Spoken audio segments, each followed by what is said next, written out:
Hello, everybody. Hello, all musicians and viewers of all genres. Thank you for tuning in to my Twitch stream. And I've got a special guest today, one of my good, beloved friends, Clark Wheeler. We're both really excited to do this stream. So, Clark Wheeler, he's a guitar player for Dogs in the Fight.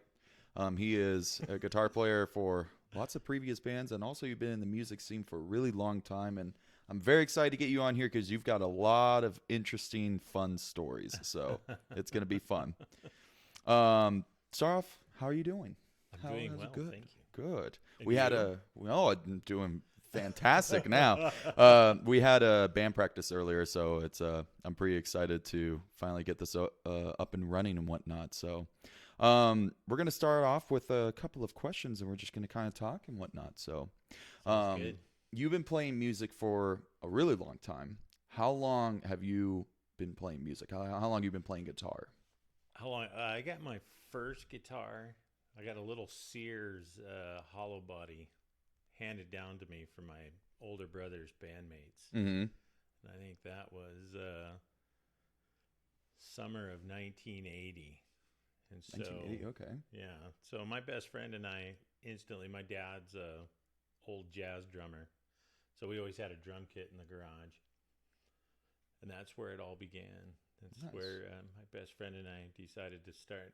My brother taught me three chords, the EAD, Okay. Okay. and now we were a EAD. band. Yeah, so we started doing these little two man band things and writing songs about our principal and Nice. just cheesy. Let's bring that mic a little bit closer to your face and whatnot. Just so, yeah, there we go. Cool. Just because we're still testing levels and whatnot, so I want to make sure everyone can hear you. Oh man, it's The weirdly car hot in this handled house really too. well.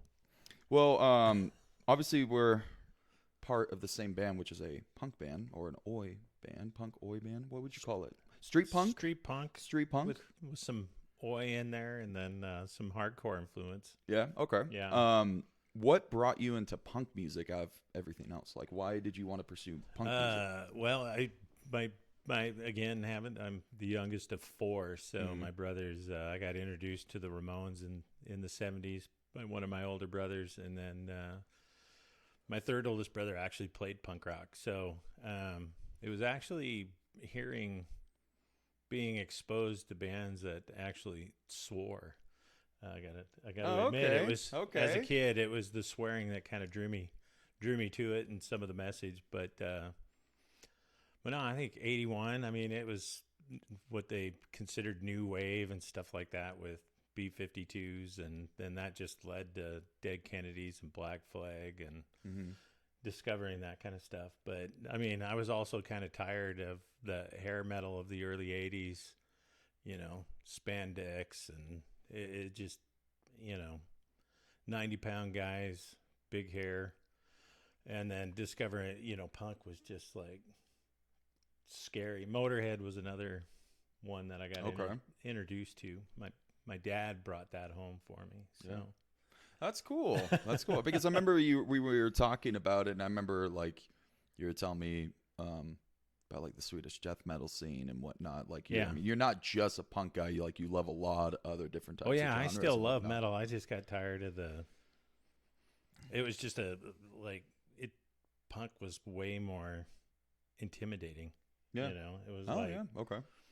it wasn't going to like watching a guy sit and be like, right, in Yeah. tight pants and all that kind of stuff, and the stage is knee high and everything's right in your face. But I mean, it was still cool to see like old Seattle bands, seeing pre Queensryche when they were Myth, and you go to those shows, but then uh, kind of meeting more people that were into the punk scene. It was just like I could relate more. Uh, to a lot of these folks. So then it was really kind of more like late 83, 84. That's when all of a sudden I got handed tapes and heard bands like GBH, and Discharge was a huge one, Agnostic Front. And it was done at that point. I just Hmm. packed up my a lot of my metal record, and then everything changed right there. It was just like, oh, and Oh, then that's then the cool. crossover stuff started, and then that's where, all of a sudden you started having the thrash scene kind of come around, and you know, it was the early '80s. It was like, punks. There was one club called Gorilla Gardens that the metal. There were two rooms. One was a metal room, and one was for punk shows. Oh, And okay. so you lined up on different sides of the entryway. Would they play two at the same time as well? Yeah, Like, would they yeah. play The at the two same rooms time? would Oh, be wow. going. So you would have like early Queensryche in one room, and then you would have like the Accused and punk bands in the other room. And it wasn't like mixed. There was a lot of shit talk and things like that. So when you first got exposed to it, it was like, well, this is weird, right? But you would feel the tension. But the next thing you know, it was like you started to see longer hair Yeah. moving in. And Seattle always kind of had everybody with longer hair anyways. It wasn't like then, it wasn't like you had to have like an outfit to go. So, but you just started to know like some of my friends that were thrashers and stuff, but with Slayer coming out and early Metallica and stuff like that. It was really bad. Well, Voivod's really the band that kind of got me. Like, we were out skateboarding and somebody threw on War and Pain or Roar, Mm-hmm. heard that and was like, oh, okay. Yeah. So there is some saving grace to metal that isn't, White Snake and, the stuff that you're just kind of like. Everything is White Snake. It just was glammy, and I was always out for whatever was, Right. like Right. it seemed like a dare to go. Yeah. So I always had a lot of friends that were really into like punk. I mean, I grew up with a lot of different friends who were always really into like a lot of different genres. Yeah. But being in this day and age, I mean, there's so many different types of genres. I mean, Oh, subgenres, all yeah. that sort of stuff. Would you say there was like a really big difference in that time period that like you knew who the punk guys were, you knew who the metal guys were, you knew who the like hair metal guys were and whatnot? Like it was very distinct to identify like the different groups and whatnot, or was it? Yeah, it was by just whatever. dress. Oh, by dress. by Okay. dress. Okay. Clothing definitely, the hair metal guys, they all dressed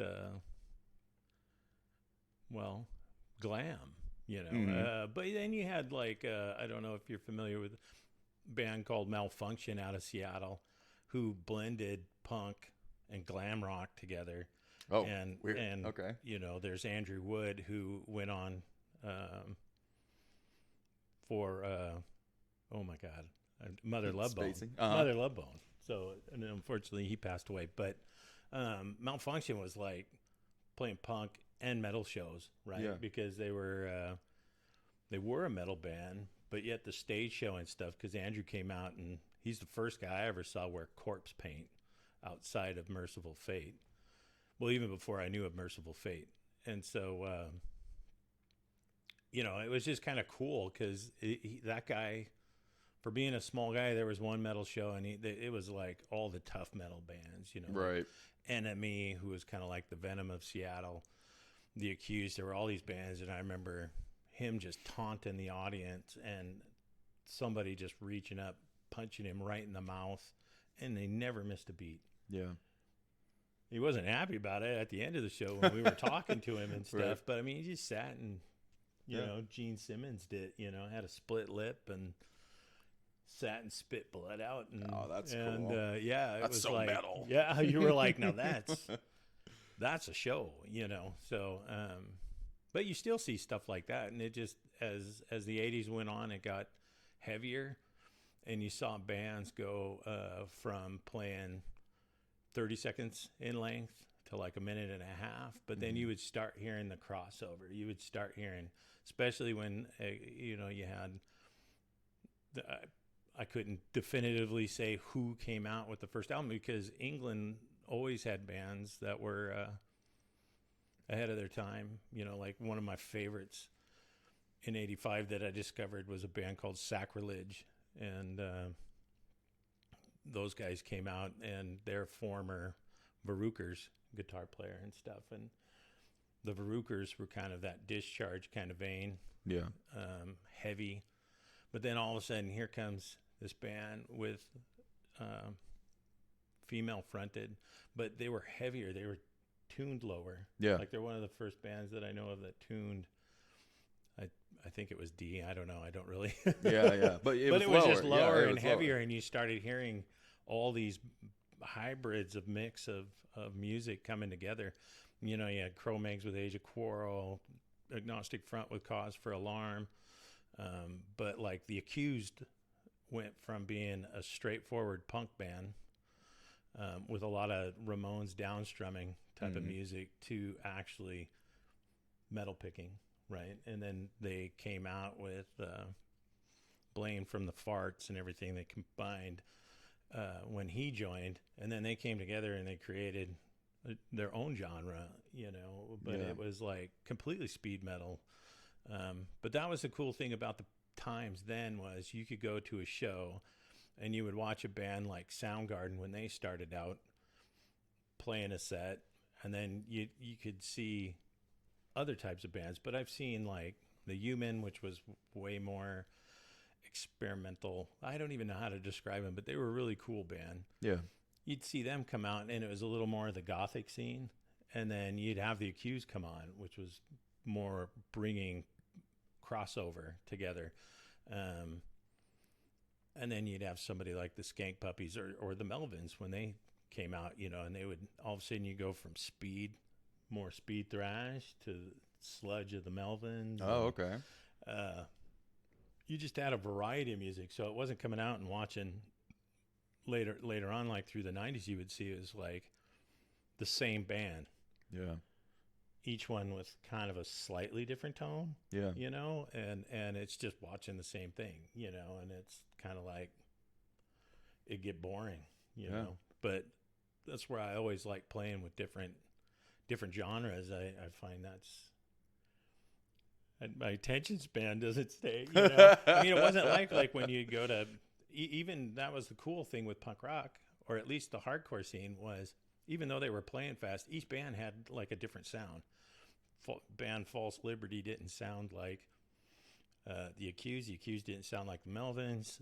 Or if you look at the New York scene, you know, even though they had kind of a similar heaviness to it, right? But not all of them did the same kind of breakdown. Not all of them did, you know, just like LA didn't sound like East Bay, and East Bay didn't sound like San Francisco. And the music Or communities Portland too. Yeah, music communities must have been different. I mean, like even now, West Coast versus like East Coast, Yeah. like they're just almost two separate things. I mean, they are two separate things. Don't get me wrong, but when it comes to like the actual music communities, like I notice a lot of people on the West Coast, they usually will either stand around or they might interact every once in a while. But on like the East Coast, those guys are just bashing into each other as hard as they physically possibly can. And it's like almost two different cultures. They have It's a good weird. time. Yeah. Yeah. No, and you find that wherever you go. Some places will. Yeah.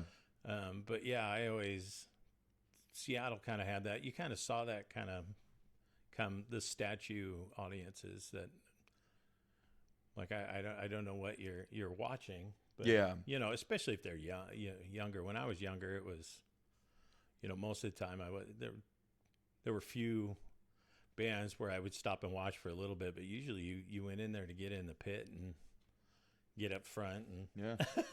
Now it seems like if you like here, I remember one time, what was it? I think it was Animals as Leaders. It was like some band. I think it was Animals as Leaders though. And most people just like watch. At the time, most people would just watch him play because he's amazing, right? But at the very last song, he played the song called CAFO, and that made me just want to go wild. Like Yeah. I just wanted to start a mosh pit. And then so I would start this mosh pit, and like it was like a 50-50. I Yeah. mean, sometimes like Yeah. when they came back, I remember starting the mosh pit and people were moshing, and this guy just came up and he just like was pissed at me. He was starting to fight me. He's like, "I've been waiting to see this band. Don't ruin this for me." And the first time I did it, it was a huge mosh pit after Yeah. that because I think people were just, they didn't know when to start, and they just needed somebody to start with them kind Yeah. of thing, you know? So, well, I think things also progress, right? I Mhm. mean, when some bands, you have to stop and get the visual, and I think sometimes you're waiting to see what that visual is going to be, right? Yeah. So like a band like you know, like a band like the Dickies, right? Their singer always had a prop, Yeah. right? So you wanted to see what prop, you know, Doggy Doo had a dog, Stewart could talk, it was a giant penis, you know, and it was like, it was just cool, right? And but then when you get into the 90s and stuff, all of a sudden they're getting production, right? And then Gwar came on, and Gwar just floored me. I mean, I like hearing the first record, and you're kind of like, well, these guys are taking like, you know, Every they're goddamn taking time. Armored Saint to a new level, you know. And then when you see them live, it's just like, I think I've seen Gwar more than I saw Slayer. I mean, it was like if Gwar was coming to town or playing nearby, like Portland and stuff, it was like, well, I got to go to both shows. Yeah. You know, because it's like maybe they'll have Gorgor, maybe they'll have the Human Meat Grinder or the Maggot Worm, or, you know, you just wanted to go. Yeah. But they were this tight killer band with this sense of humor that it was addicting. Yeah. You know? No, I've seen Gwar, I think total maybe like 3 or 4 times or something like that. Yeah. Every fucking time I see them, for some weird reason, I get into that perfect angle where the water likes to shoot right here in my eye, and it just Right. fucking, it like doesn't ruin the night, obviously, but it's just like, God damn it, again, you know, like you get pissed at that kind of thing. But if you've never seen Gwar, definitely see them because they are super Yeah, entertaining. spectacular. It's just amazing going to a Gwar show, and just be prepared to get very, very wet and You gotta. disgusted and everything. If you're coming out clean, then you didn't experience. Yeah, the exactly. show.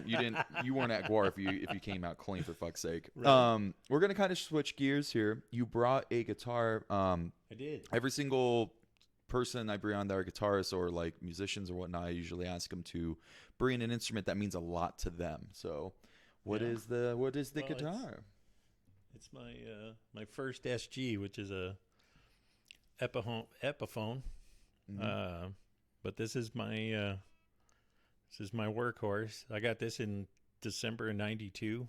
Mm-hmm. Everything's stock. One thing I love to do is always kind of graffiti my guitars. I haven't done it to some of my newer ones, but there's a few layers here. As they fade, I'll put on new ones, or So you haven't done any customization to this whatsoever. Like there's no pickups are stock, Yeah. the tuners are stock, everything about it is stock, obviously set aside from the strings and whatnot. So yeah. that's crazy. Yeah, well, you have to change the strings at some point, you know. No, you don't. No, you just don't break strings. That's simple. No. There you go. No, it just had a really natural, dirty sound, Mhm. which I like. Oh, I never even when I would change the strings, I always forget that it's the output jack is right there on top. Yeah, but on I'm the so used to it front. being on the bottom there. Well, most SGs they do, and I can't remember the year model, but it was a limited year model. But Yeah. for $300, I mean, it plays like a beaut. It's got a great neck. Yeah. It's good weight too. It doesn't Yeah. feel like a $300 guitar. It doesn't feel like, and it doesn't play like it. It plays well beyond that, actually. That thing is impressive. Yeah, well, and I've tried other guitars. I've gotten, you know, Jackson quarter V's, and Yeah. you know, I've always tried, but some of them it's like you can't just plug in one to the next. I always had to sit and fiddle with pedals or play through a different, you know, the pickups just didn't sound the same. So Right. it was like, I don't know if I was going deaf or what, but certain tones, it was just like, well, this doesn't scream like this one. Yeah. So I would always end up just having a collection of guitars just sitting doing nothing, you Okay. know? So What- then I decided to stick with SGs because I just, Plus, I it's like like 'em. it's like a certain every single guitar player like it's like Slash, for example. Like when I think of Slash, the first thing I think of is either Les Paul oh yeah. or his Mockingbird. Those are the two ones I think of every single time I think of Slash. Yeah. Or if I think of James Hetfield, the first thing I think of is an Explorer. Explorer, yeah. Or a- Everyone, or a Flying V. one of our friends at a party last night, Kat, you know, the photographer, she was just saying like there's certain it's the attitude of the guitar. It's all the sort of stuff that really makes you like react And your with it and budget. whatnot. Yeah, and your budget, I yeah. could never afford like I always wanted a Mockingbird, and Mhm.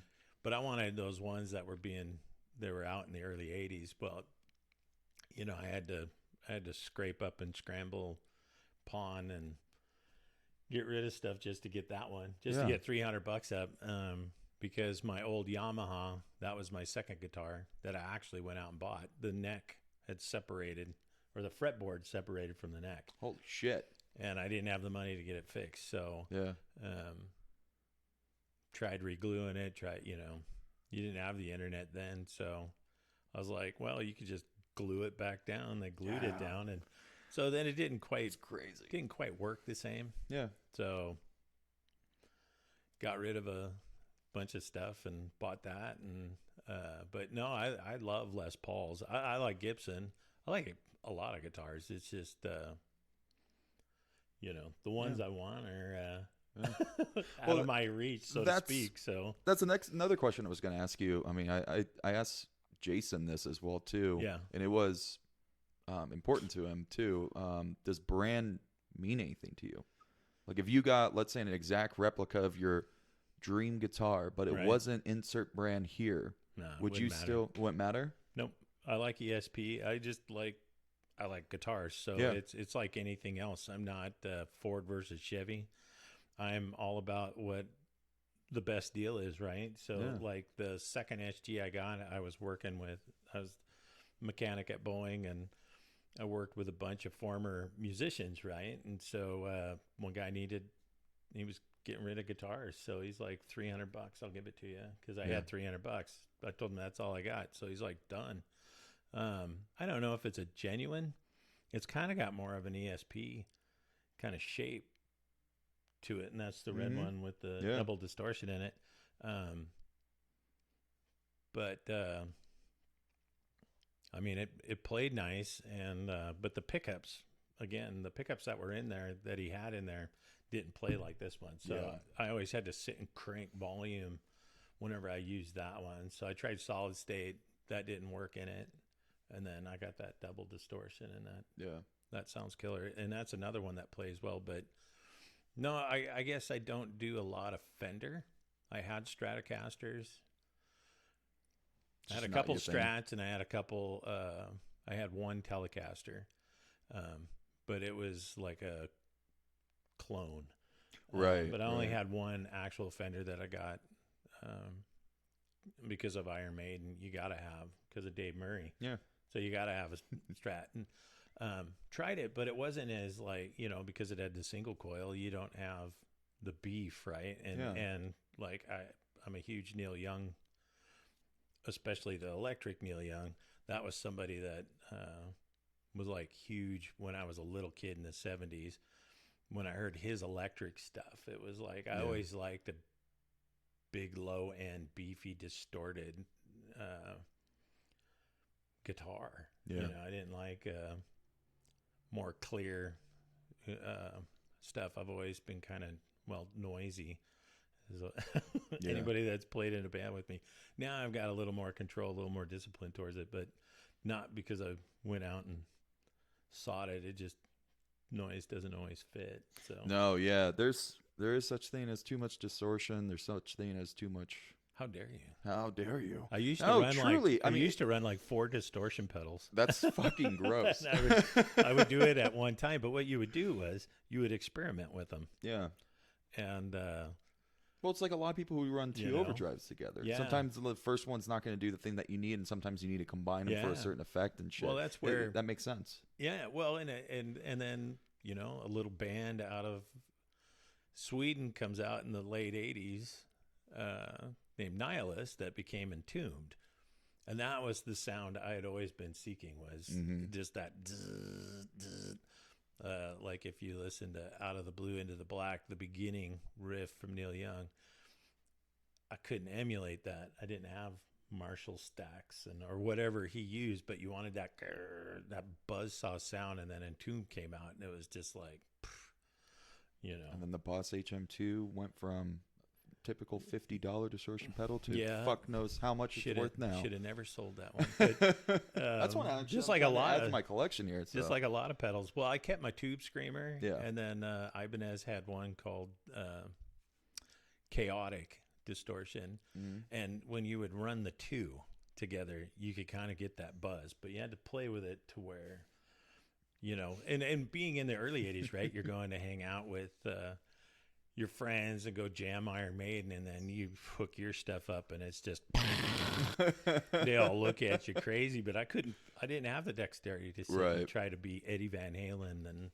sit and do hammer-ons and all that stuff. I just wanted to come out, learn to play, and just rock. Yeah. And I wasn't, as much as I liked listening to Van Halen and stuff like that, I wasn't interested in being Eddie Van Halen. Yeah. It was like, because you went out and you kind of, I didn't take lessons. I just learned off my best friend or other friends that did go pay for lessons. Yeah.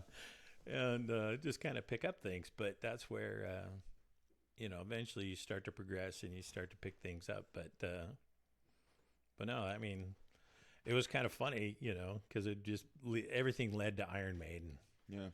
It was like some friends would come over and they're just Iron like, Maiden, let's play Eruption over and over Everything again. led to Whitesnake. What are you talking about? It's Whitesnake or nothing. No, even though the talented musicians and stuff, but yeah, no, I didn't.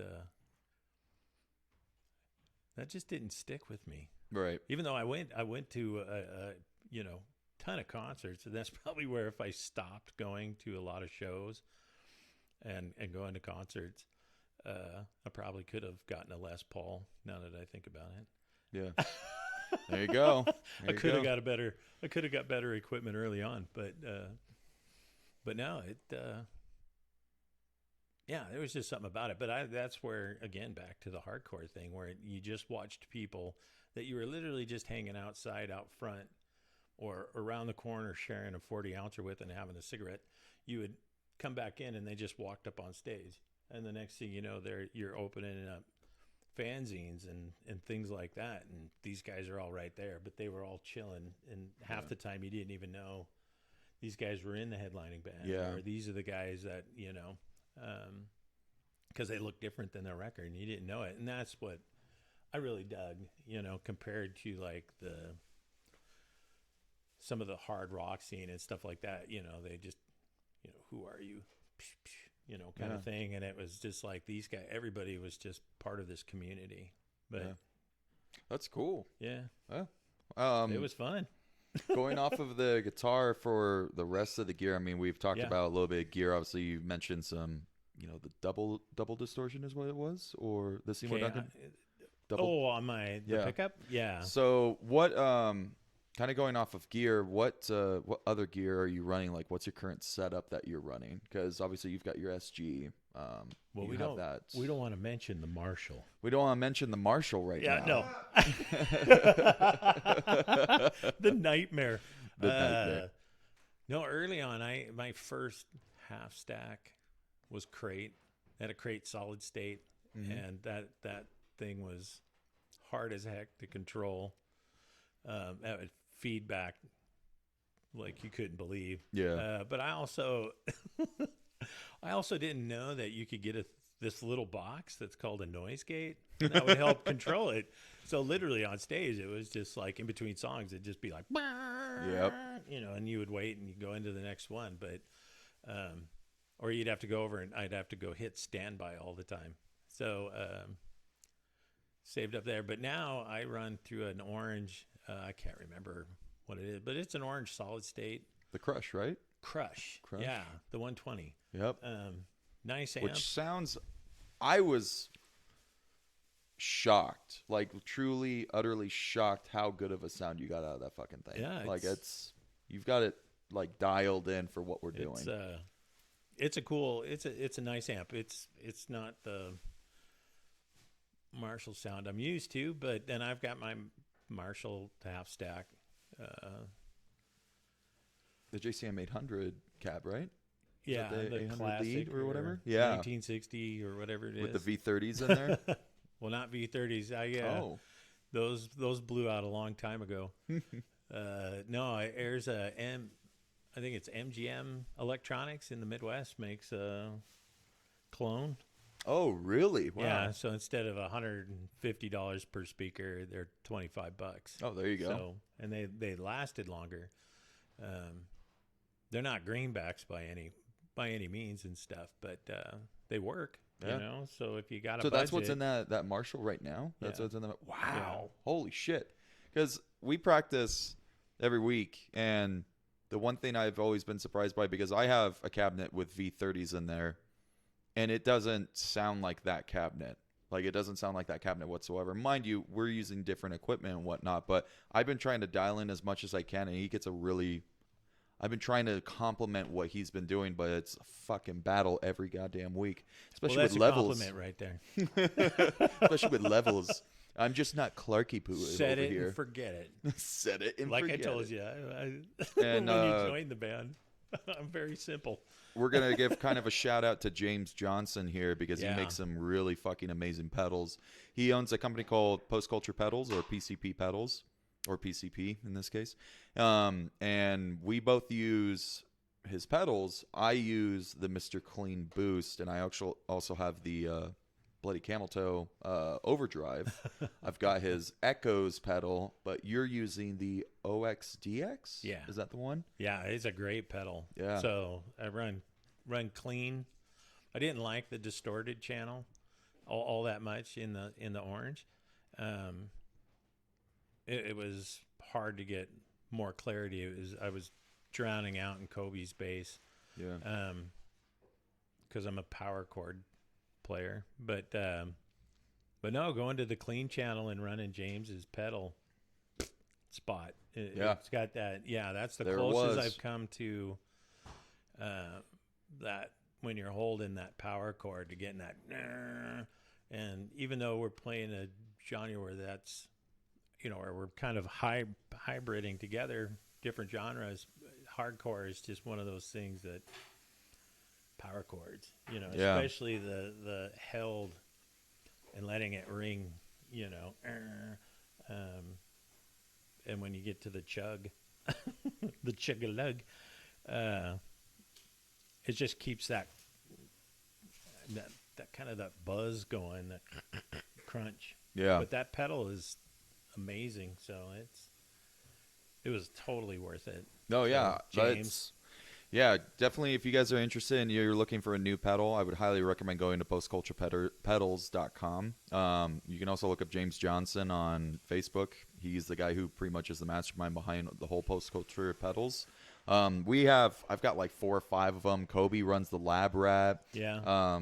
You obviously are running the OXDX. I'm running the Mr. Clean Boost. It's nice just because the thing I love about his pedals, it's like if you've already played enough pedals, you'll realize it's kind of the best of certain pedals, both worlds. So like the Mr. Clean Boost I have currently right now, it's almost like it doesn't color your tone. It just gives me that little extra drive I'm looking for. And I love it. I fucking love that No, pedal. it gave me exactly what I was looking for, which was This is not sponsored, by the way, but you just really like his shit. I don't.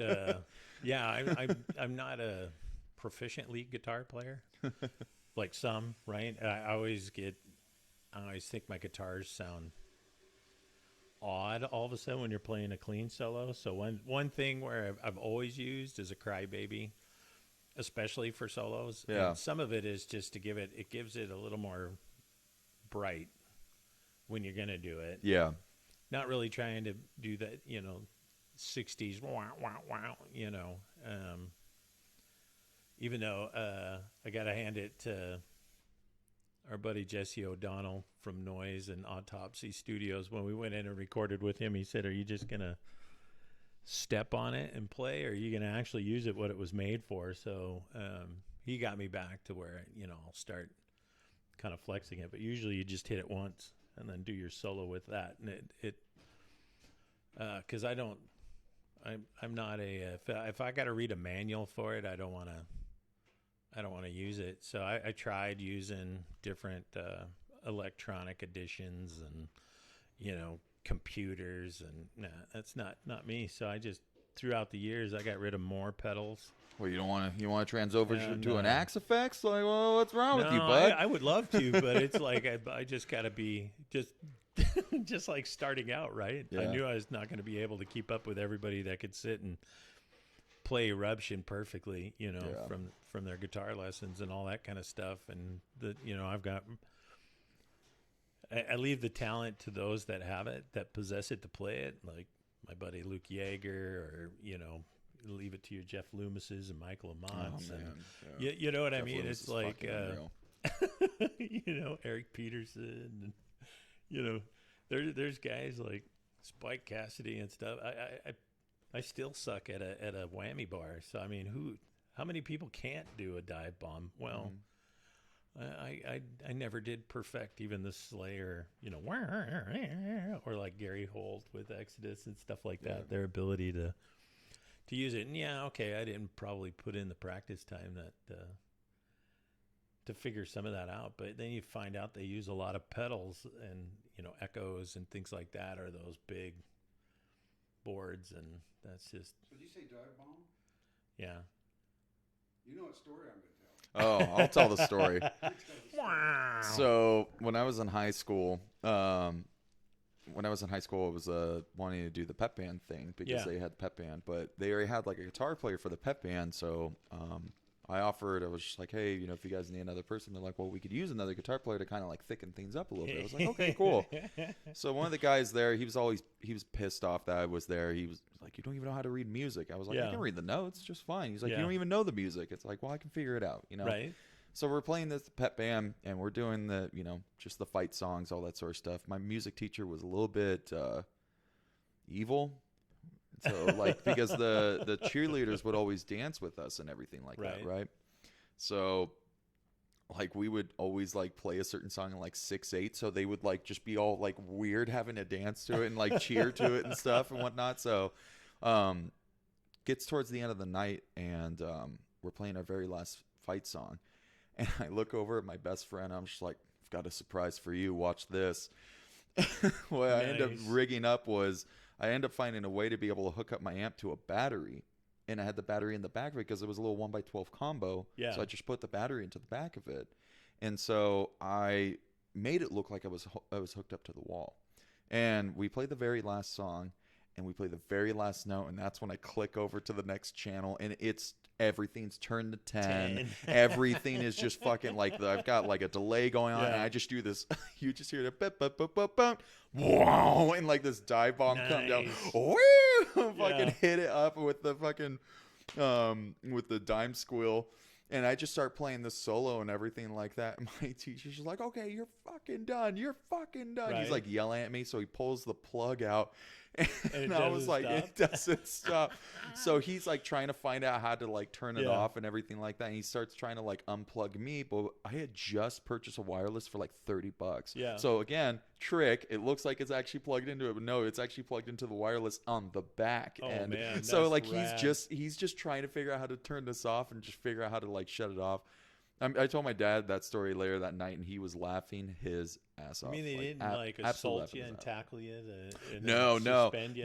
They knew like the thing was I was one of two baritone saxophone players, Yeah. and like the songs we were playing desperately needed them, so Yeah. I knew they needed me. So I was like, Right. I'm going to take advantage of Oh this. my God! So I played my band in high school. We got asked to play a dance, Mm-hmm. and we said, "Well, you realize we're like a hardcore punk band," and they're like, "Oh no, our friends were part of our classmates came and said, no, we want you guys to do this. Yeah. This would be perfect. Yeah. Right." And so I think we made it five songs. We got to a song called "When the Shit Hits the Fan" because it was all covers, right? So we were doing. We got to. We started having problems, right? Because our friends, it's Mhm. high school, so all there's probably, God, 600 people in the gymnasium, right? And Mhm. so of course we're terrified. It's the very first time I'm playing, and of course I'm nervous more playing in front of all my friends who are, can play, Iron Maiden and everything perfectly, and it's like, oh my God, Yeah. here we go. Yeah. And so my buddy Alan, who was singing at the time, I mean, he's fully into it, and he's just yelling at people the whole time, and everybody, everybody that was out in the woods partying beforehand is just. It just turned into almost a riot. It was one of the funnest things at the time, right? So we get into this song, and the Circle Jerks, when the shit hits the fan, and I got about halfway through, and all of a sudden, I got tackled by the principal, this gal Jan. Oh. And she just came up and she like tried to pull the strings off my guitar, and so it was just like we stopped playing. She calms down, and so they say, okay, we can continue. Well, I don't know what happened, but I couldn't get the strings back into tune, and we should have just kept playing. Yeah. But I was so worried about sounding right that we didn't just keep playing. And then finally they cut the power on us, and we got banned from playing anymore at the high school. Every time we put in our name or anything like that, the little so-called counselor would bring us down and let us down gently because we almost incited a riot and all this kind of stuff. And it was like, well, I don't know what the big deal is. You asked us to play. But it was funny because we had to go on after this other band that was super tight, and they were a gothic band, and so they were doing like Bauhaus covers, and I mean tight. They were tight. And then we get up and it's just sloppy punk. I mean, we were butchering good songs, and but we tried to our little thing was just try to suck with style. Yeah. So we know it's like just look good. Yeah. Just it's like my heart's pounding out of your chest, and it's like we started out with a song called Six Pack by Black Flag. So instantly I was already like the principal stood over by me because they kept thinking I was going to be the instigator, just like we were going to burn down the school or something. Because they used to watch us like a terror list because we had anarchy symbols, and everything would say anarchy or something, and so they were always scared of us. But that was probably the funniest moment, because we get done with Six Pack and she's bitching about that because it's about drinking. You know, we don't promote underage drinking. So we just, as she's yelling at us, we just started the next song. And we just went into the next song. And then every time she's yelling at me, Wheeler. And it's just like, I'm just playing. You asked us to play, right? So, it was still one of the, like, people always ask what was one of your most memorable gigs. That one right there, you just don't forget it. Yeah. It's like, how many of you, like nowadays, I'd probably have a good, I'd have a good lawsuit. Because I mean, I had scratch marks where it was like, it's just nuts how crazy she went. But I mean, it was crazy just to watch friends that I didn't even know would react that way, just having a great time, and just the size of the pit, and people flying by you, and teachers trying to stop it, and teachers up front, where the kids were like screaming at us to slow it down, and it's getting crazy, and they were climbing up on the side bleachers to fake, simulate stage diving, all that kind of Jesus. stuff. That's cool. That's fucking cool right there. The best 15 minutes.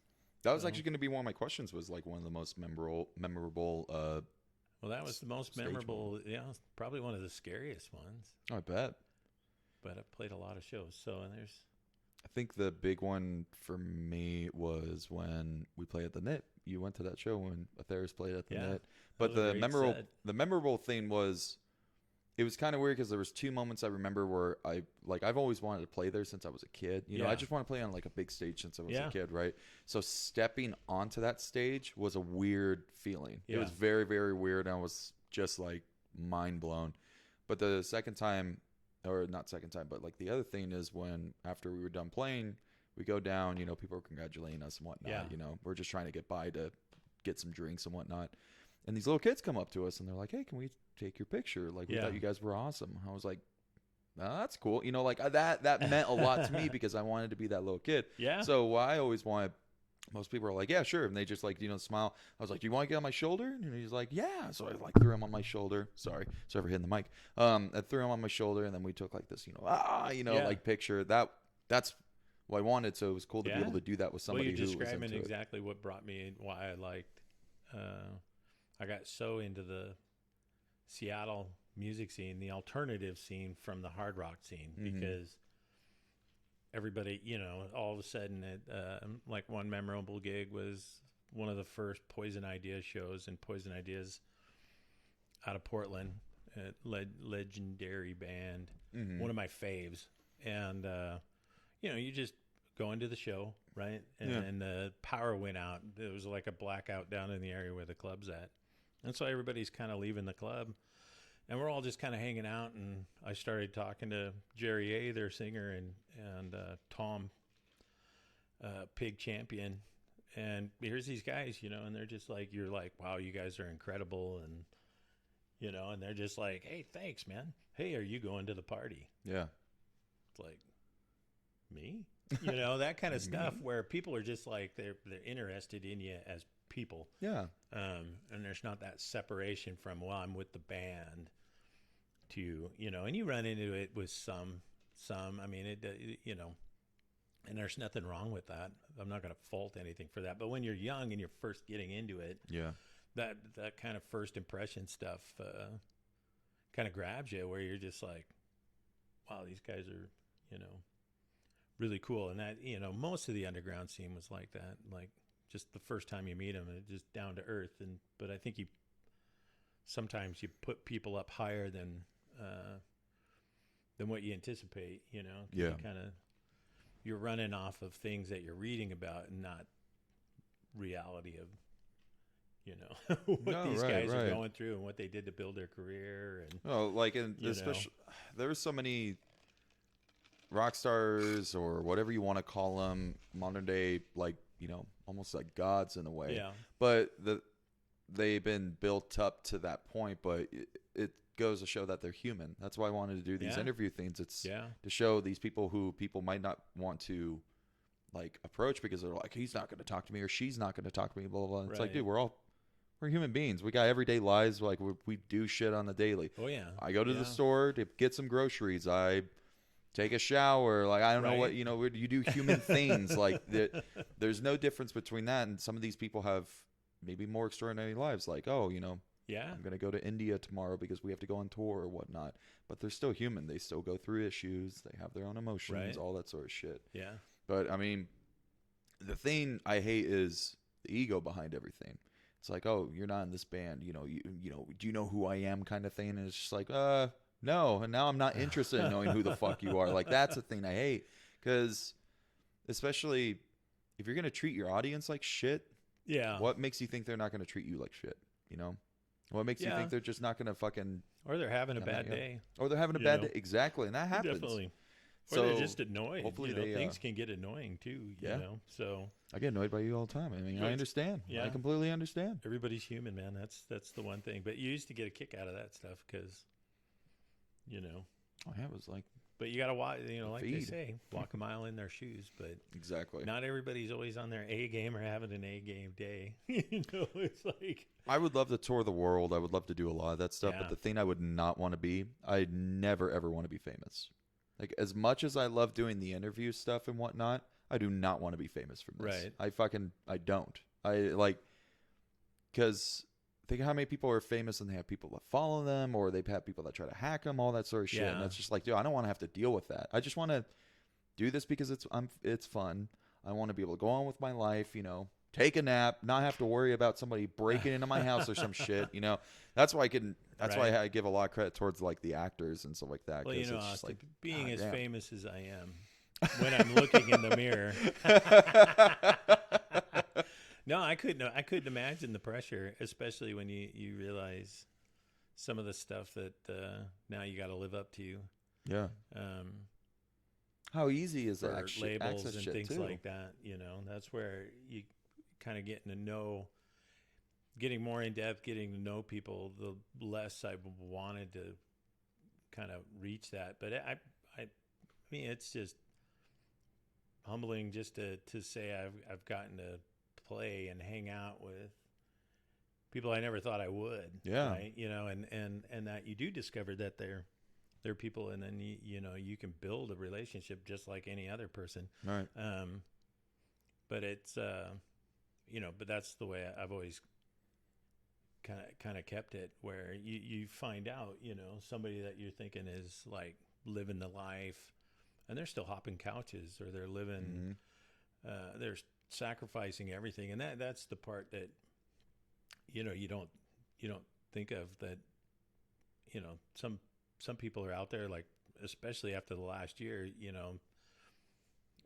not being able to play shows and all that kind of stuff. I mean, my heart goes out, because there's so many people that are part of that, our world, impacted by that people kind of, that kind of stuff.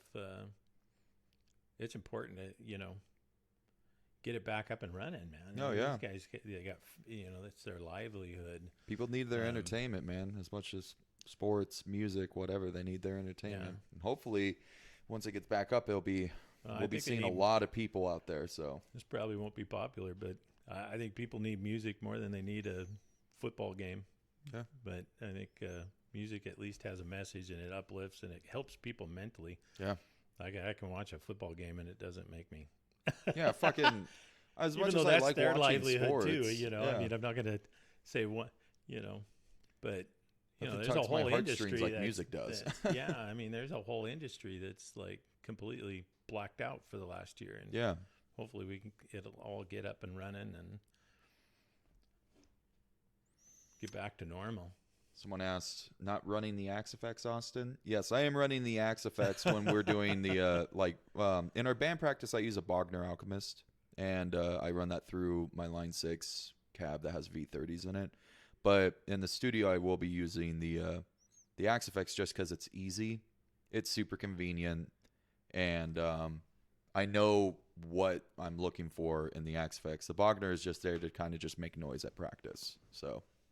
But it's nice being able to experiment with it and kind of get an idea like what I'm looking for, Yeah. I don't even know what you're talking about, but they're talking about like, are you not running the Axe Effects during like a band practice and stuff like is that that? your big box of electronics? That's it's the nice blue screen. How do you not know what it is, Clark? I played live with it. God damn it! Like I say, I got 4 pedals I plug in, and the only thing I have to remember is put a battery in it. Me and Will from Atheris Yeah. actually are going to start using it together so he can run it through his bass rig. He recently just got a Carvin 8x10.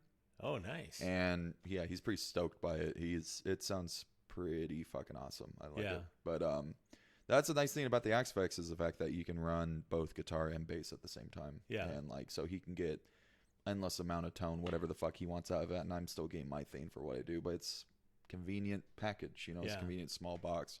But as I will explain every single time when it comes to Axe Effects, it would not exist without the real thing.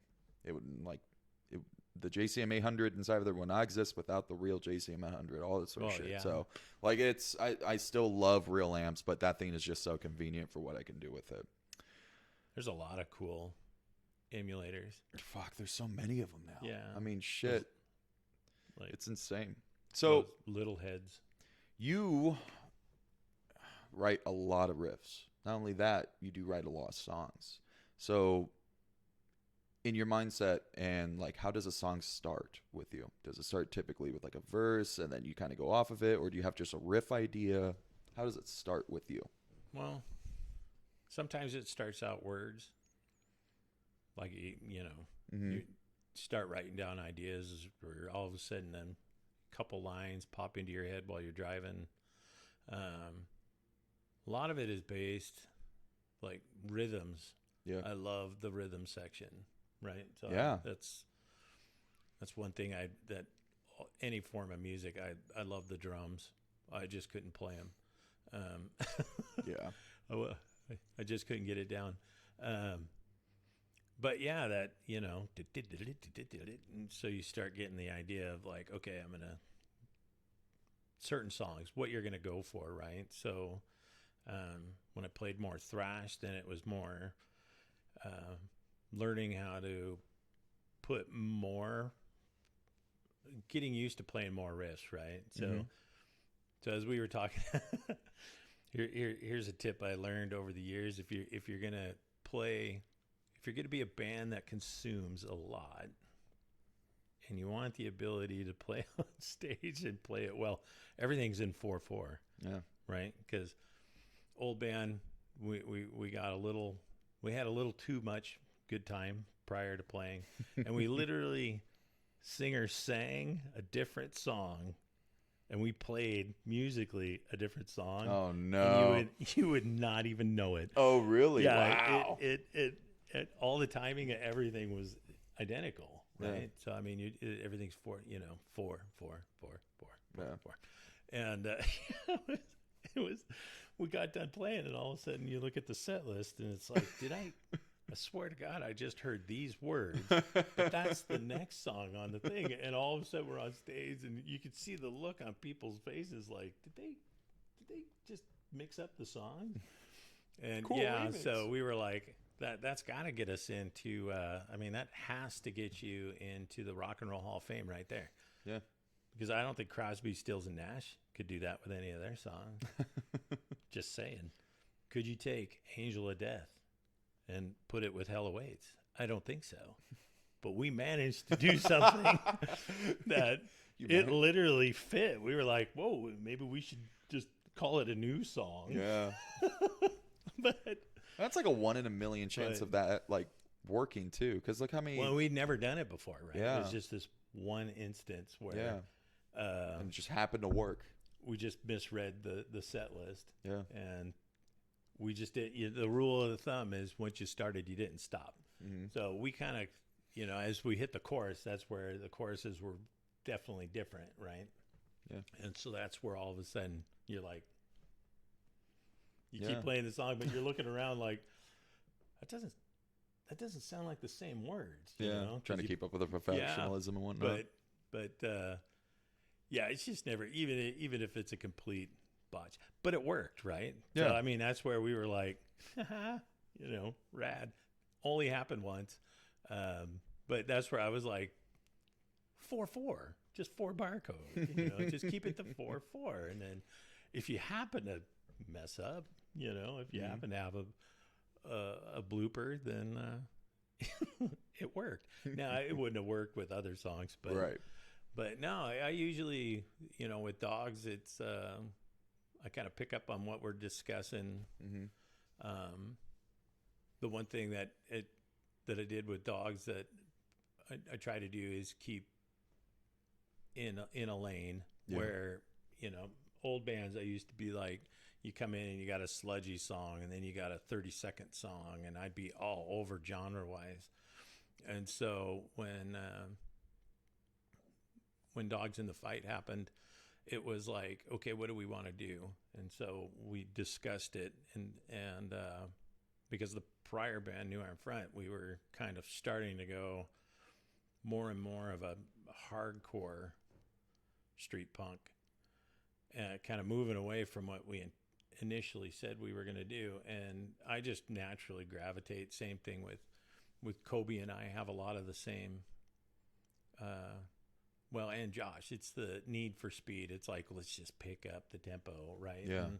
And, so that was the challenge that I liked coming in, is having to retrain my brain to be like, we don't have to be at 8,000 miles an hour. I don't Yeah. have to put a lot of riffs in it. And surprisingly enough, that was a hard transition. And so the cool thing is getting back into the earlier roots, right? And getting back into bands like The Business and Cox Bar and some of the Bruisers and Richie. Advertisement. Yeah, I did a plug. Free And I advertisement right forgot I there. had the hat on. But things where it was like, it's just great rock and roll.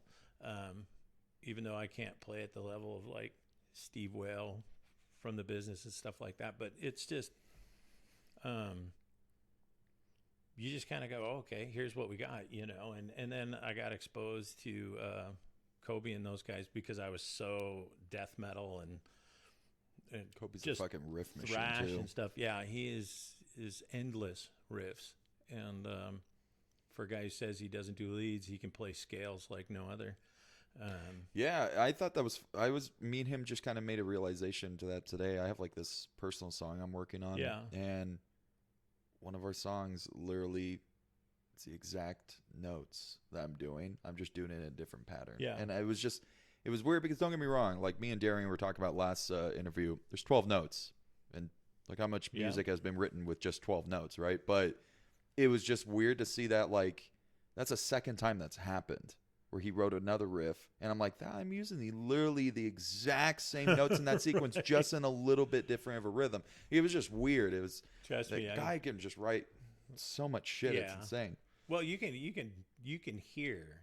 Yeah. It's always after we kind of write one and then we get it done, or we start to jam it, that all of a sudden I'll pick up like, hey, wait a minute, that kind of sounds like this band. It sounds Yeah. like the riff from this song. Yeah. And then you kind of you go back and you listen to the song, and it's like, well, it's not note for note, but rhythmic in the way it's kind of played, Yeah. it's pretty damn close. But I mean, it's never your goal, but I always think there's not a lot of bands out there that can go out and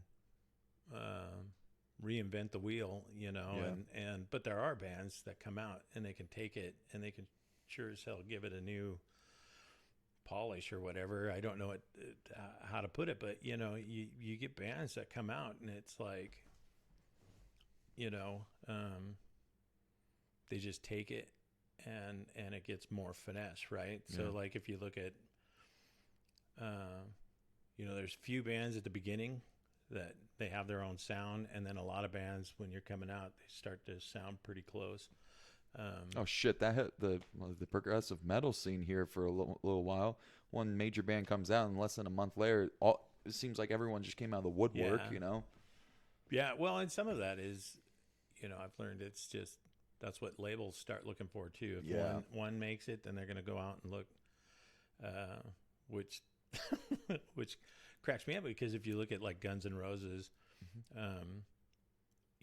way heavier than a lot of the bands that they got put into the category with, in my opinion, way more heavier than say at the time for glam with Poison and Kingdom Come and all these bands that were coming out. You had this just raw band. But then everybody tries to capture that, right? Nirvana was the same thing. So grunge being whatever you want to call it, grunge. Mm-hmm. But the Seattle sound comes out, and now you're trying to get bands that are kind of close. Yeah. But that was the cool thing with the Seattle thing is there is no one genre. Everybody had their own sound. Yeah. Not one band sounds like even remotely close to one another. They just all come from the same city or the region around it, right? And unlike, where you do get some of the bands that kind of sound really close to one another, like the LA scene and, things like that. Not taken away from it, but yeah. But you look at bands, you got to progress, and so that's always something. Meeting people, kind of talking about it, that you try to do is. I didn't want to, like when it came to our songs, we didn't want to sound just like these guys, but we wanted elements from it, right? Yeah.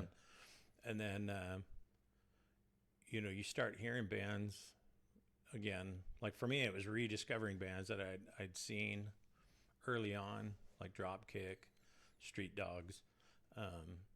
But you kind of go to shows, you kind of see them, but then it was like you're wrapped up in another genre, and I liked heavier and heavier. But kind of going back, and you discover newer bands that really kill it, like Noise, and stuff, and that really. What is your favorite band? My favorite? Yeah, like what would you say your favorite band is? Well, there's more than one, but I think the ones that kind of had big impacts are like GBH, Discharge, Entombed.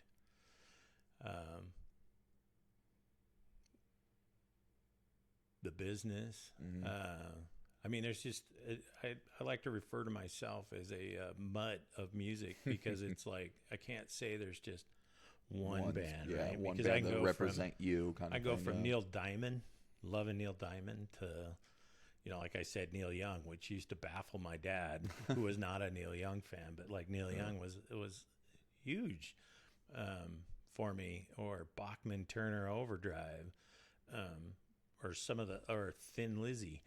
I love Thin You know, Lizzy. I like a lot of bands where I couldn't even play at that level, but Yeah. it was, you know, AC/DC's a big one for me. Do you have a you favorite know, guitar player? Black Sabbath. A favorite guitar player? Yeah. I have multiple guitar players that I really What would you- admire. A lot of guitar players. Who is like who would you say was like your biggest inspiration? Like maybe not your favorite, but like he or she was the one who inspired you to potentially play guitar or like all that sort of stuff. I was just thinking about that today. Brian Jones of the Rolling Stones. Really? Yeah, Okay. not Keith Richards, not Jagger. You know, Don't let my even dad hear that. Hendrix was cool, but there was just something about like when I was a kid, like 74, 75, and looking at my brother's records and just something about and seeing my brothers took me to go see the movie Monterey Pop Festival, and Mhm. you're just like that guy's pretty cool. But then when you watched old footage of the Rolling Stones, this guy's playing multiple instruments, right? And so he kind of stood out. Or like George Harrison was one that I liked his songs, like Old Brown Shoe, you know, and but then it was like Blue Cheer. You know, you hear that band, you hear the band that, besides Summertime Blues, Pete Townsend, of course. But then, AC/DC, it's both Malcolm and Angus. I mean, how can you not? But I knew I couldn't be Angus Young, so I wanted to be Malcolm. Oh yeah. Because here's a guy who, when you found out he was writing a lot of the songs, somehow can take those same three notes and have a longevity of a career, but write hooks, and then Tommy Iommi was one. But I have to say, one guy that when I saw him play live, I was just floored, and that was moving into the hardcore scene, and that was Spike Cassidy of DRI.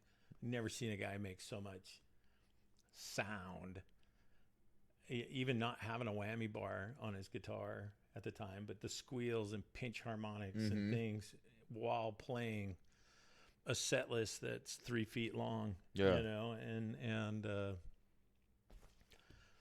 he was really cool. Kim Thale of Soundgarden was a lot of fun to watch. Especially with his guilds and the way that he would like manipulate the strings and stuff like that on that bridge. I thought that was always cool. Seattle had a ton of talent. Yeah. Which, of course, it ended up booming. But and then I really got into Bilster. Carcass became when the early grindcore stuff started to come out of England and Japan, and then there was a band out of Japan called The Execute, which had a ripping guitar player that just had the dirtiest sound, but it was just phenomenal. And then actually, John Taylor, aka Ange from Septic Death, right here in Boise, was by far, that band was right at the top of the list. I mean, you talking, okay, I always say the band was more than artwork, because their singer is a famous artist, right? And so, but out of that hardcore scene, when you people go, oh well, they're noisy and all that, and it's chaotic, but it's like if you listen to it, it's like some of that stuff is off time. It wasn't just straight 4/4 stuff, and but that their songwriting had a definite influence that I couldn't quite perfect, but definitely tried to add into it, almost copy. You can hear it in certain stuff I did in the 80s, but and then of course the guy, Vinny Stigma. Another one that was huge is Bones from Discharge, or Tony Roberts. That was huge. When he went from Discharge and he formed Broken Bones, that was definitely a game changer. Damian Thompson of Sacrilege. I mean, there's just a list, but Yeah. also Steve Vai. It's my favorite you guitar know, player. Tons of respect for all these guys. Where Yeah. it's like, well, like I was telling you, I was just watching a bunch of Mr. Big stuff because I was. Because you were talking about Billy Sheehan the last Paul. time too. Well, I love That guy is ridiculous. I love to make my boss laugh with bass air guitar, and Billy Sheehan is definitely one one of the most characteristic guys. I remember laughing my butt off seeing Mr. Big in the, I think it was the late '80s, maybe the '90s, because I had a free ticket, and I would never say no to a free ticket, and I think it was like Mr. Big and Extreme or something like that, and I was like, yeah, why not? You know, there's a reason to. I just liked going to live music and getting there early, and we'd watch the sound. You know, you used to get in. They used to let you in, so you could watch sound check and all that kind of stuff. So you'd see how it's set up. But Paul Gilbert, what an amazing guitar player. But I just watched a video of those guys doing Baba O'Reilly as a 3-piece, but yet nailing it. You know, and that's talented. But I mean, some of it's goofy. But Billy Sheehan is like. He does like the head bop thing and kind of gets a little bit lower. Oh yeah, and he likes to get up, like he likes to do that, or the He brings his hand GIT, to, the like, GIT stuff, where it was like, because that all started coming out in the 80s, because everybody had to have their shtick, right? You had to have that thing of because here you had Joe Satriani and Vai and Zappa and all these, what's gonna make you stand out from these guys? And I figured that's just entertainment. And that's where I think where you started watching. There were certain bands that you went out to and you just had to watch. Yeah. Because for somebody like me, it was like, I don't know how they do that. How do you move so fast? How do you, and okay, I get it. Practice thousands of hours. I put in my time, but I couldn't get it down. So it was like, for me, it was like, okay, everybody needs a rhythm guy. Yeah. So, and I had such a thing It's for important. drums. So, I focus on timing, which eventually I got down. So, Oh yeah. but yeah, I always find it, especially when I started working for an old record chain called Tower Records, that you just get exposed to all kinds of music, and you're working with people with all kinds of different tastes. And so you learn to appreciate all of it, and, Because that's the idea. You're building like a relationship. You're building. but that's what I learned when I started, hanging out more behind the scenes and stuff like that. You find out these guys don't just listen to the same thing they play, Right. and you used to scratch your head sometimes. You're like, what's your influence? Yeah. So how do you go from like this artistic kind of person, like a Kate Bush or Laurie Anderson, and this kind of like more Gary Newman and electronic, to pumping out this brutal, and you're like, I don't get it, Yeah. or so that was a mind blower, so, but back to songwriting, it's just sitting around kind Having of playing with different things. I don't always record everything, but I've started to now because I just sat around the house, so working from home. Yeah, working staying from home, man. so- Like you got a lot of fucking time on your hands, so But it's it's kinda- nice to do that. Yeah, but I try to stick to what we've done instead of, but yet try to progress in what I do. Yeah. Right? It's like a much more proficient musician told me, keep it simple. Try simplifying things. So that's what I find is trying to listen now Less is more. to bands and stuff. Yeah. And trying to do that now, especially where I got to lay down a lead or something, or if that's what you want to call it, where I'm winging it. It is surprising how I want to emulate Chuck Berry. I want to do this stuff. I just don't know how. I don't have the know-how. Yeah. So now it's kind of like I try to what I say. Greg Ginnett, right? Greg Ginn was the guitar player for Black Flag, who did very unorthodox solos from what I'd read. But here's a guy that ended up in Guitar Magazine and everything, playing punk rock and hardcore. But yet when you go back and listen to it, yeah, some of it's the notes might be off key, Yeah. but yet it's in the pocket, So it's like, huh. So, was it really just kind of winging it, or was it calculated? Yeah. So who knows? At this point, it's mute, but you know what I mean? Yeah, no, I get that. But no, it pretty much is kind of like, okay, here's what we've kind of done. Now I kind of want to try something a little different, but it's got to stay in, I try to write for everybody's flavor, right? Yeah. And as you know, I'm always nervous about what I bring in. Is it going to be right? Or are they going to be like, But most of all, it's just having fun, because like you said, 12 notes. Yeah, I'm not going to reinvent anything. I'm not going to suddenly be like, oh my God. Right. But right. it's like you can at least, everybody has an individual touch to something. And that's what can make it, even though it's the same genre and you may sound close to one another, you're going to, it's like having different genetic makeup. You're just not,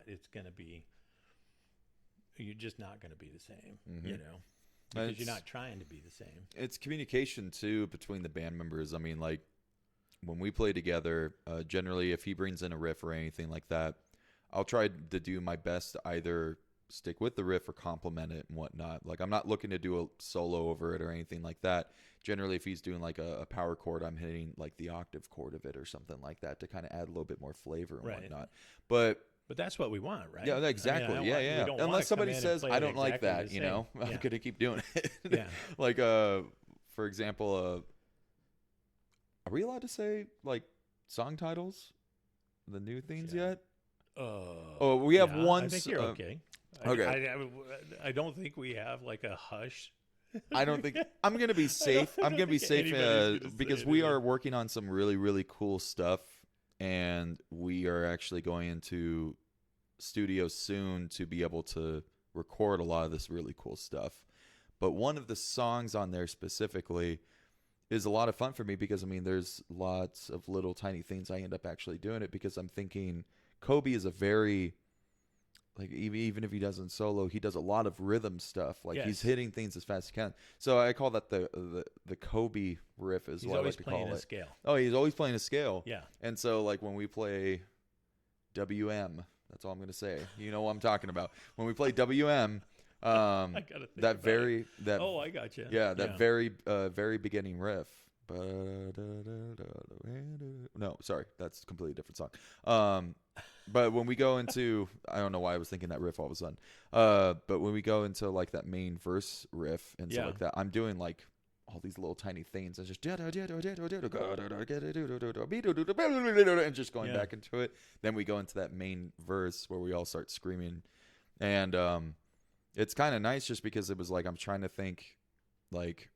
When you guys write something, I'm trying to think like what would be the best to complement that. Like, is it something I need to like think more like Kobe style? Is it something I need to think more of like your style, or do I need to complement it? Do it Austin style. I mean, that's what we've always done. That is my style. I mean, stealing other people's style. Well, you got to come in and have fun, right? Yeah. So I mean, it's you can't.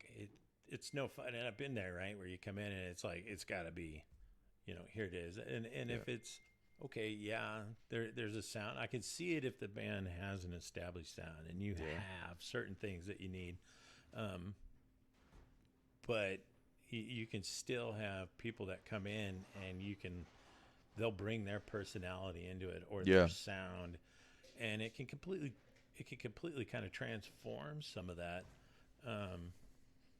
But yeah, I mean, just like when you started, it was like, look, you don't have to play it. I'm not looking for you to play exactly. You know what I mean? It's like, and we've done well, because I learned a lot of that watching a documentary on At the Gates, and so here you got the second guitar player, space in his name. You got one guitar player that's classically trained, right? Andreas, and then the other guitar player can't pick like he can. But yet you wouldn't pick it up when you listen to the music or when I saw him play live, right? Until they were breaking down the record. It was one of those ones where they go back and isolate out the guitars and stuff, and you can hear how each of them are playing. Yeah. And they're close, but they're not the same. And it was like, okay, you know what I mean? It's like, I don't know, that just kind of stuck with me because I love watching. My family makes fun of me for it. I love watching documentaries, you know. Oh, I do too. Yeah, especially it's music cool. documentaries, because that's where you find out, you know, contracts. I just love watching the older, like the mid 90s, maybe early 2000 documentaries of like the bands, because they're just so fucking ridiculous. Right? It's just like, oh, Jimmy T was doing great until drugs, and then it like goes Right, into like the a drugs, black scene. heroin You're gets just like, oh my involved, god. and- They just go like negative color on like over his face and make him look horrific. It's like, okay, this is awesome. Yeah, Shit they makes me laugh every black single out time. The face and that's my favorite with the Motley Crue one. The behind the scenes is always having to show over and over again Nikki Sixx's arm, you know, the arm and everything sticking. It's like, do you have to show it that many times? All you got to do is mention it. I get it. I got it the first time. You don't have to. And then as we return, you know, to repeat it over. It's like, here's a potentially tragic moment. I don't think you got to keep grinding out. I got the point, but. I went to rehab 33 But times. no, you know, that's where, you know, watching those kind of things, it's where, or kind of put the distaste is when you do face those things of where if you don't negotiate it out right away at the beginning, how you're going to do royalties and how you're going to split up stuff. You know, it's like some great bands have broken up because you say, okay, well, everybody gets to keep their own royalties, you know, and all that kind of stuff. And so then when you go in and record, you're now just getting paid like you're a hired hand. So it stuck when I watched a thing on the Commodores, and you know, Lionel, they didn't want to keep it all as one, and Lionel Richie started writing all the hits. So everybody, all of a sudden the income changes, you know, those kind of things. So it was like, you know, it's like, well, that, you know, not that I was looking at that happening, but, you know, you look at a lot of bands, nobody thinks it's going to happen. Right. A lot of them weren't, you know, nobody was prepared for it. So, but yet it happens over and over again, of where you're like, you're just going out to do something for fun, and boom, you know, some bands go out to intend to make it, and some are just out to do something and be different, and it just takes, you know. That was the nice thing about joining the band, was like, it wasn't a style that was foreign to me, but like what we were doing and all the different keys that we were playing in and whatnot was way different to me than I had on a normal daily basis. I mean, especially playing like death metal, it's got a lot of the same chords. I mean, let's be honest here, like there's a lot of the same chords. It's just depending how fast you're playing it, the way you're hitting it, the way you're striking it. But it helped me a lot musically, because it was like, it opened up. Ooh, sorry about that, people. It opened up. There you go. You're probably gonna hear a loud pop. My bad. It opened up a huge door to be able to like identify newer like key changes, or maybe even writing newer riffs, or like there's a lot of stuff now that just doesn't work for Etheris but works for Dogs. But there's stuff that might not work for Dogs that works for Etheris, or like solo stuff or whatever, right? Yeah. So it was nice to be able to have another outlet where it's like, hey, now I have something I can meet in the middle. Yeah, and it's you can broaden out. broaden out. Yeah. So we're gonna kind of wrap up here with another question I have for you. You yourself went on a diet. I did. And you end up losing a significant amount of weight. How much weight did you end up losing? What diet is it? I dropped 110 pounds. I didn't. Yeah. Wow. Yeah. Last time I that was like 80 pounds. That's awesome, man. 110. So end of 2019, after the last trip we did to Seattle and stuff, just felt like crap. Yeah. And then towards the end of that year, it was just kind of like, I wasn't feeling good. I finally was like, you know, I didn't eat right for being a diabetic. And I was just kind of fed up, Yeah. and so it's just one more addictive thing, and so beginning of the year, a couple of the guys that we worked with had done it, so I went to them and said, well, what were you doing? And they just portion controlled. So I started out that way, dropped a little bit of weight in January 2020 before everything hit. But in February, that's when my wife pointed out this program called Code Red. And so we gave it a try, right? Yeah. And it's basically, It's like a little bit more diet, strict it's version not a of diet keto, though, that's right? new, right? Yeah. I mean, it's a cutting diet, Yeah. really, for like, if you ever wonder how bodybuilders get the fat percentage so low is it's all protein, Yeah. lean and green. And so I gave up in February. I gave up any sort of diet soda or energy drink, and sugar. Yeah. And that right there was, that was like, I gave up drinking after years, decades, easier than that was. That sucked. Yeah. Um, And you're I also used diabetic too. So Yeah. like as far as like the health benefits and whatnot, did it really make a big difference on your Huge. diabetes? Huge. Yeah, huge. Yeah. I didn't have to take insulin. I still have to take pill Yeah. stuff to control. If I have any sort of like when you're not on the weight loss mode, it's basically a keto diet. But I don't eat a lot of processed wheat, processed corn. Yeah. I don't eat any of that. So you got to read a lot of labels, because that just jacks my blood sugar because I'm always one to question anything. So when we kind of started this program, we watched some documentaries and things like that. And, cause you never know if somebody's selling something, Yeah. then of course their information they provide is going to get you to lean that way. Right. And that's how I don't like to feel like I'm being led by my nose. And so anyways, I was familiar with what they were doing, and because for a company I worked with prior, but it was kind of did that, got through the whole sugar thing. That was a miserable 2-3 weeks, and then the minute I gave up soda and sugar, I didn't have to use insulin anymore. Mm-hmm.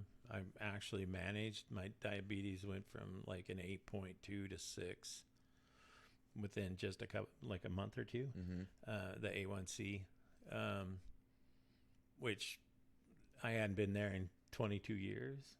So I got diagnosed diabetic the year my daughter was born. So in 99. And so, it's kind of funny because you kind of learned more about the food pyramid. Yeah. And and how the guy that went behind it flipped it to meet his push against cholesterol and stuff like that. But again, that's all. Is this politicized or is this an agenda? Right. I always look at everything like that. Like, why are you trying to convince me? I guess it's just being stubborn.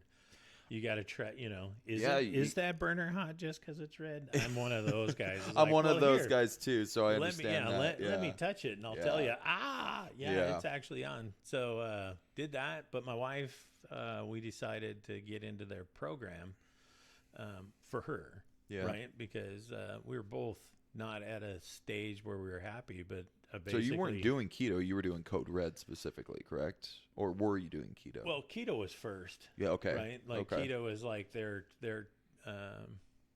little test thing to see if Yeah. the program. So what we decided why we joined it was really accountability, right? What's going to hold us to this, right? Because it's easy everybody says, well, I'm going to do this. And then you fall off the wagon constantly, right? Because you're built for, our society is convenient, Yeah. right? I mean, run through the drive-through, go here, don't cook anymore.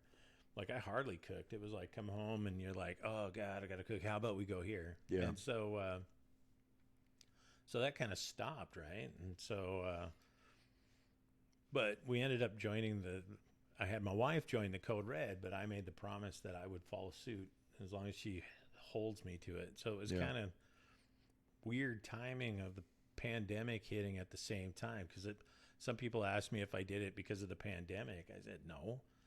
Well, shit, You it know. seemed like every single week when you were coming into practice, like you're getting skinnier and skinnier and I skinnier. It still was am fat, crazy. but No, but like, I mean, I look at some of the old pictures before, and for as long as I've known you, you just always look like Clark to me. But like now that I Yeah. looked at some of the old pictures, I'm like, that's not a Clark I remember anymore. Like it's crazy. Well, it's been a man. while since I looked like I did when I was in high school. Yeah. You know, I think I got some skin to have removed, but but I all the credit, I always say, even on the post, and people ask me, all the credit goes to my wife. She is the stone. My wife Cindy is like the one, because I am the addict. I mean, I'd say May of last year, I had a complete tizzy fit because I couldn't take it anymore. Yeah.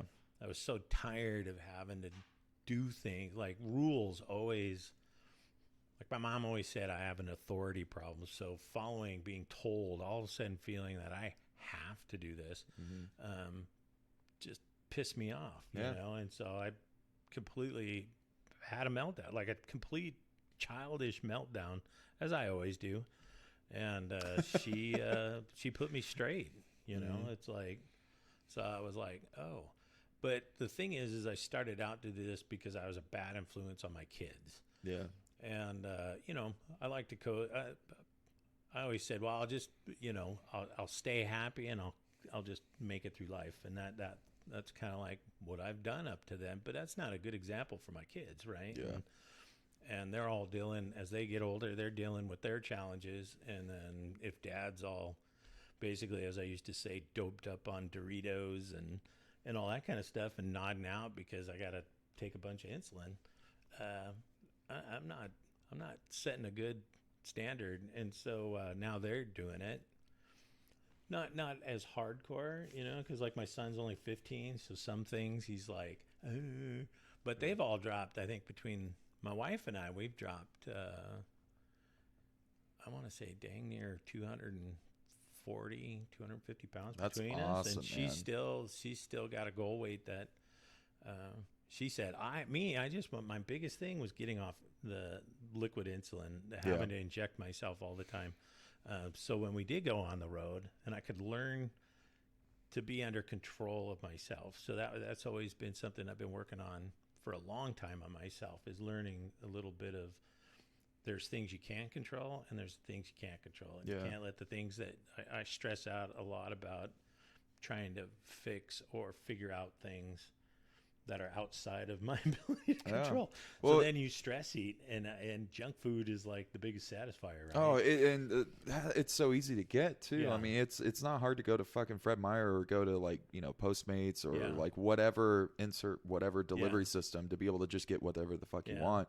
It does take work, but the results Yeah. may Well, vary, and it's very got- nice. I've got one huge influence on me that's a friend, and it's not a purposefully name drop, but anybody who's a fan of Gene Hoglan of Testament and Dark Angel and Strapping Young Lad has seen his transformation from Big Gene to still Big Gene, but I mean, he looks Healthy Gene. fantastic, right? And so that was one of the things at the end of 2019 was seeing a new interview with him. And because he was encouraging before that, like, hey, here's what I'm doing.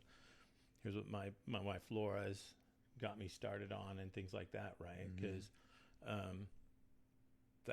that interview, seeing him, how good he looked, and then chatting him was like, I got to try this at least, just to better it for myself. But he kind of woke me up towards my kids and stuff, and I feel a little uncomfortable talking about it because I'm not here to name drop anything, but that was like the start, and then my wife has kept me on track, and so It's I kind of surprising. stalled at 110, but I feel good. And Like I have a buddy, I have another buddy in Oregon actually. diabetes. Yeah. Went on keto, lost like 55 pounds and stuff like that. Same thing. Like he was able to get off it. My dad Yeah. went on keto. I happened to go on keto at the exact same time around that time I went to the doctor, and that's when they said, like, you're showing very early signs of diabetes. Like, Yeah. if you don't get this under control, you're going to get diabetes, and it's going to be very, very rough on you. Yeah. And so, Well, Matt Petro at work, he was Yeah. another one that was a great help when I first started to be like, Oh, hey, man. how do you do this stuff? Because he lost over 100 so pounds. crazy to see, like, again, pictures of him back when we Yeah. used to play Magic the Gathering at old ABU in like Meridian, and then seeing him now, and it's like, dude, it's like two different people. Yeah. It truly is like two different. It's the same thing with you. It's like I look at old Clark and now you. It's almost two different people. So I'm very proud of you and Well, to be able thank to you. stick past that, man. Thank you. That's Yeah. it sucks, but you feel so much better. Yeah, You just feel better.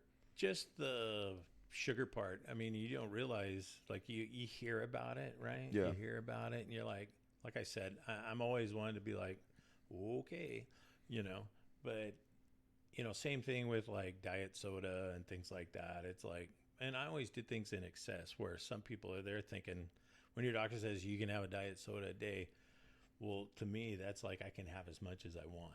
Right. So most Yeah. people will have like one little 20-ounce bottle. Me, it's like, well, I'll have one and it'll be done in, 5 minutes. Yeah. And then I need That's me another. too, and I man. need another. That's why I and had a need 100-ounce fucking jug to just be Yeah. able to drink.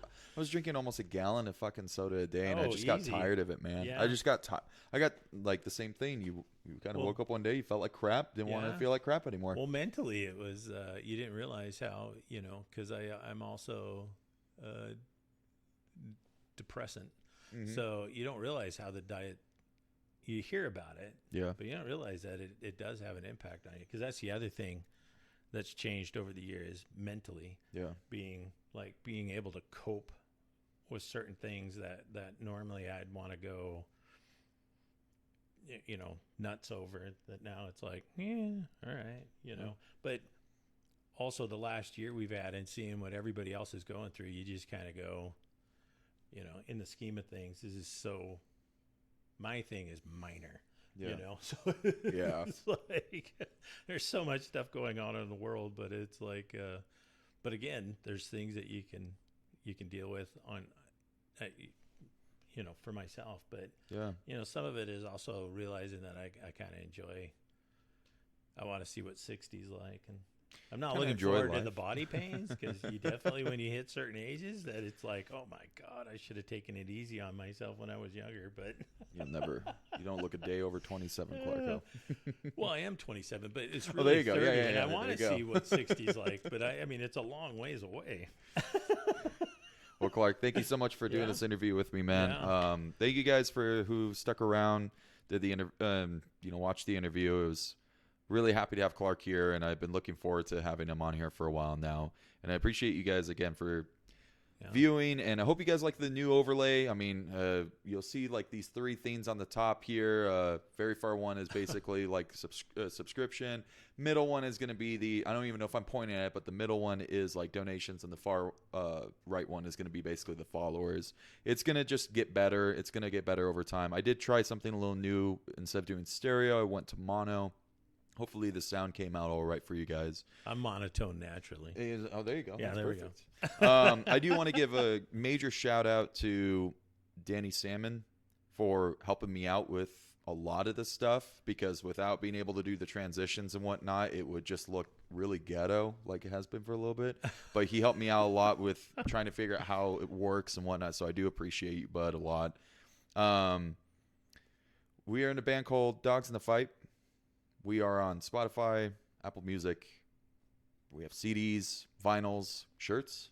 Do we still have shirts? I still have shirts. Still got shirts. So if you want Dogs in the Fight merch, definitely hit one of us up. We'll try to get you guys hooked up for it. We are currently working on I can say this, right? I'm gonna say, yeah, you know what? Fuck Saturday, it. yeah, Saturday we're going back to Audio Lab with Mm-hmm. Steve Fulton. He did our Reap What You Sow EP that we put out a few years ago, and so we did want to move go back to Tacoma to Jesse O'Donnell and Autopsy, but with the pandemic and a few other things that just didn't work out. So we decided that we liked the overall sound of and working with Steve Fulton at Audio Lab. It kind of came out heavier. So yeah, we just decided, and we go in and we're gonna start. We haven't discussed like if it's a full length or what we're gonna do, but it was time because there's a few songs that are a couple of years old now that we just wanted to get out. They're still awesome. We wanted to get out. Well, Yeah, we wanted to they're get out. fucking We wanted to get something that featured the new lineup with Austin, and just what we're doing now. Because it's been a couple It's just going to years be and nothing but trash can noises and like Right? mustard spraying against Muffled sidewalks, armpit farts muffled and- armpit farts. Yeah, It's going to be like a instrument jack, like going inside of a guitar jack. yeah. It's going to be well, perfect. and we all That's it decided is. to play it at like 60s. Yeah. I don't even play with pick anymore. I just play with this knuckle. That's all I do finger anymore. guitar, Yeah, the it's perfect. flamingo, but more bass style on the guitar. Little things like that. But no, I'm excited to get in and kind of lay down some of the things we've been working on. There's some different stuff, but fun. Follow us on Facebook. Dogs We in the hope to Fight go Facebook. platinum on this Hope to one. go platinum Triple platinum, maybe. This is Ooh, our Rock and diamond? Roll Hall of Fame record, and or diamond. Geddy Lee's going to come up and be like, Diamond, amazing, yeah. perfect. we got There a is guest no other appearance thing. from David Lee Roth to go, Dave- that he can't try to do a high pitched scream that he can't do anymore, but yet flat. So we get Sammy That's what we Hagar. want is that flat sound. Yeah. Well, if you have any questions for any of us, feel free to reach out to us on our Facebook, Dogs in the Fight Facebook. If you have any suggestions of who you'd like to see next, follow me on my social media platforms, and I'm more than happy to hear comments, criticism, anything like that, or if there's somebody you specifically want to see next. I want ideas. So I've got a couple lined up, and I'm going to announce the next person tomorrow. So look out for that. But other than that, you guys, all musicians and viewers of all genres, you guys have yourself Keep a an great eye on the day. Boise scene. Keep an eye on the Boise A lot scene. of Yeah, good bands in this town. there is a lot of crazy stuff happening around here, so it's going to be good. Yeah. Have a good one, guys.